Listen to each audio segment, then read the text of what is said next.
Okay, okay. Dear niece, you were born on the day of love. With your umbilical cord wrapped around your throat, we watched as you died, as you choked. And what was supposed to sustain your life, we mourned. But on that day, we watched as you became the embodiment of hope. You fought. With skin so blue, you fought. With all odds against you, you fought. As they tried to resuscitate you, you fought and fought and fought.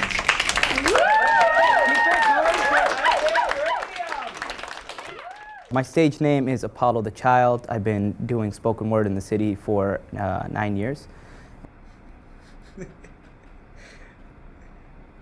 Urban Legends, I was there day one.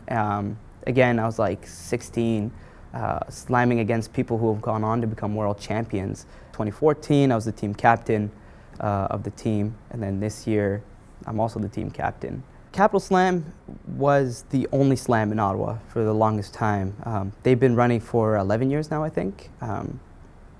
But then one of the performers who made the team on Cap Slam, I think on 2 to 3 different occasions, he wanted to have a venue that was really accessible to people of the Muslim community, but also to like youth and just people who weren't comfortable being in a bar, and students as well. So he decided he was going to form Urban Legends. Awesome. So today we have a great show lined up. And obviously you guys are here because the Urban Legends team is featuring. What? I've never seen something so small kick so much ass, but my niece. On that day, I've seen it in you. I've seen it in you as you fought for breath. As you fought for your right to live, we thought you were finished. You blessed God with your presence for 10 of our earthly minutes before you decided to rejoin the ranks of the living. But it's not that simple.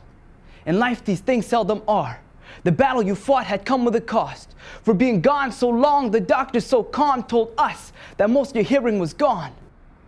I went through depression and suicide for a little while. And my parents, my family did not know about it. And I came clean about it for the first time at Urban Legends before I did anywhere else. People responded really well to it because it is a big stigma that as a man of color you're not really supposed to talk about, you know. We're kind of raised to be strong, tough, and not really vocalize your feelings and not show that you are not necessarily human, but you have that side of you that's vulnerable. And that's the kind of environment that Urban Legends created. It's just, you felt comfortable coming and admitting stuff and just coming clean and just speaking your mind. We did get a lot of like backing from minority groups.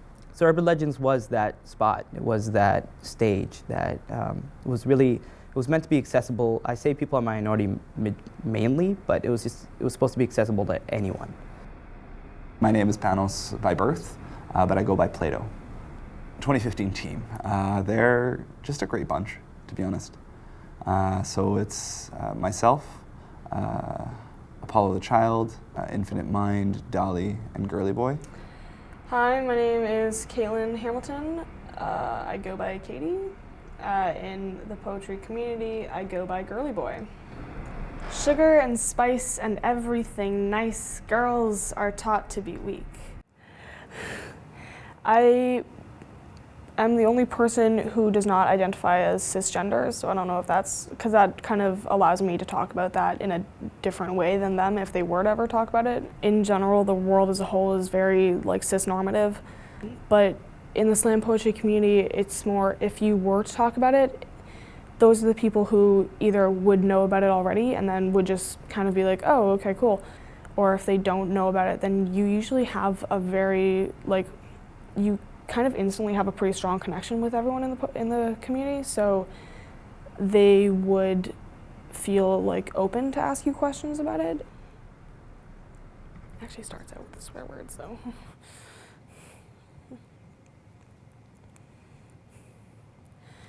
Fuck you for making me think I needed you. Do you not understand that I don't want to be part of this anymore? Do you know that it was your voice that rang in my ears as darkness filled my eyes and mind and blood stained my skin? Do you know I'm only part of this because you need me? But I know you'll find someone else. It's actually incredible to work with youth in general, because no matter who it is, no matter how old they are, they have a perspective that is completely outside of my own. I think that in many ways they're better than I am, and it has nothing to do with age. It has to do with the stories they tell and how they tell them. My name is Devin Worry, and I am a 14-year-old girl. Well, for me, it's a really good way to express myself, and it kind of makes me more than my age and more than my peers. Youth can do something like this, and you don't have to be defined by your age, and you don't have to just stop at something because you think that I'm too young or there won't be a spot in the community. I just want everyone to know that it's an open community.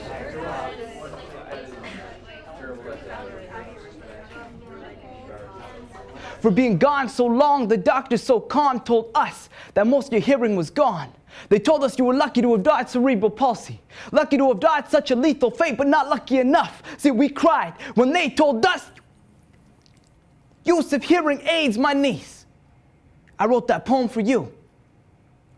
Once again, I learned a lot about myself through writing, and that wouldn't have happened if I hadn't discovered spoken word. To be able to speak about this and not feel like you're going to be put down for how you feel, or that how you feel is a little ridiculous. I tell people all the time now, it's like, you're human, you are allowed to feel. I don't even title my poems anymore. Well, okay. Dear niece,